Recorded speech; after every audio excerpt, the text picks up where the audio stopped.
నాన్న 2000 ఇప్పుడు పింఛను ఇస్తుండు వాడు ఇయ్యకుండా భార్య దాని మీద నిలబడి అన్ని చెప్పుకుంటా మీకు కంట్రోల్ బియ్యం ఒక బస్సు ఛార్జ్ లేదని అన్నది. 18 సంవత్సరాలకి ఉండోళ్ళకి 18 ఏళ్ళు వేస్తా నేను. పింఛన్ డబ్బులు 4 ఏళ్ళు ఇస్తా నేను. ఎవరైనా మీరు బాధపడొద్దు, ఇల్లులు కట్టిస్తా, మీకు అన్ని సౌకర్యం చేస్తా, కాలువలో అయినా నీళ్ళ పంపులకైనా దేనికైనా బాధ్యత అంతా నాదే, నాకు ఓటేయమని భార్య గాంగా చెప్పింది. దాని అది మళ్ళీ కానొచ్చినా ఆమెను ఎన్ని మొక్కలు అడుగుతానో నేను అన్ని మొక్కలు అడుగుతా నేను.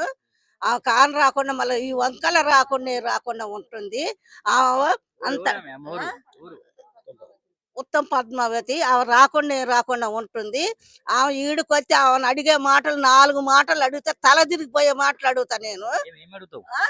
ఏం చేసినావమ్మా నువ్వు కనుకారవు? నీకు డబ్బుందన్నా కానీ మాకేమన్నా ఇచ్చినవా? నువ్వు 4 ఏళ్ళు పింఛన్ ఇస్తానని ఇచ్చినవా? మేము ఏం కష్టం చేసి మేము తినాలని 2,000 పింఛన్ మాకేమైందండి? నెల తెలకనే 2,000 పింఛన్ ఇవ్వకుండా అదే మేము కేసీఆర్ని గెలిపించుకున్నట్టు 4 ఏళ్ళు పింఛన్ మాకు వచ్చేదే. దీన్ని గెలిపించినందుకు మాకు ఇచ్చింది ఏది ఘనకారమా? మీరే కదా పెన్షన్ గురించి ఆశపడి ఓటేసింది. మరి అదే మాకు అప్పుడు కేసీఆర్ మాకు 2,000 ఇచ్చిండు, 4 ఏళ్ళు ఇస్తున్నానని ఓటేసి ఇప్పుడు ఏ గుర్తుకేస్తావు? ఏ గుర్తుకేస్తా? నా కొడుకు వేస్తా నేను.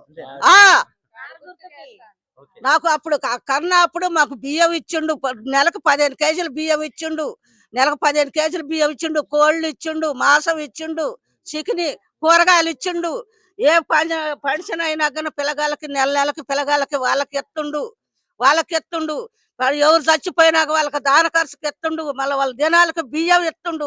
అట్టాటి మనిషిని మేము ఎట్ట వదులుకుంటాం? మేము ఆ మనిషిని మేము గెలిపించుకుంటాం. మాకు కొద్దిగా మాకు అండ్లు ఉంటది. మాకు ఇంటికి వచ్చి మేము అడగటానికైనా అధికారం ఉంది, చొక్కా పట్టుకొని గుంజటానికైనా అధికారం ఉంది. ఆమె వచ్చి మమ్మల్ని అడగమని ఇప్పుడు ఆమెను అడిగే మాట్లాడి తలకాయ నేలకేసుకొని కూర్చోవాలి బిడ్డ. మళ్ళా